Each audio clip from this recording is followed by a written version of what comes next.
अस्सलाम वालेकुम viewers, welcome back to my YouTube channel daily tips with Asma.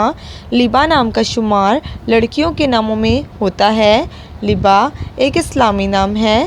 लिबा नाम की इब्तदाई तारीख उर्दू ज़बान से निकलती है। लिबा नाम बहुत पसंद किया जाता है।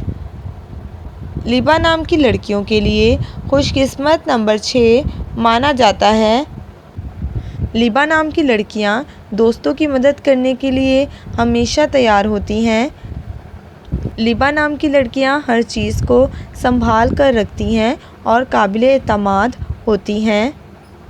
लिबा नाम की लड़कियों के लिए खुशकिस्मत दिनों में हफ्ता और जुम्मे का दिन शामिल है। लिबा नाम का मतलब है जन्नत की हूर। लिबा नाम का शुमार इंटरनेट पर सबसे ज़्यादा सर्च होने वाले नामों में से होता है। खुशकिस्मती वाली धातुओं में हिस्सों के हिसाब से तांबा शामिल है। लिबा नाम के अफराद के लिए मुआफिक रंगों में नीला, पीला और सफ़ेद रंग शामिल है। लिबा नाम के अफराद के लिए खुशकिस्मत पत्थरों में रूबी पत्थर शामिल है। फ्रेंड्स, अगर आप किसी भी नाम का मतलब जानना चाहते हैं तो कमेंट बॉक्स में अपना नाम लिखें। इंशाअल्लाह हम आपके नाम की वीडियो ज़रूर बनाएंगे। Thanks for watching.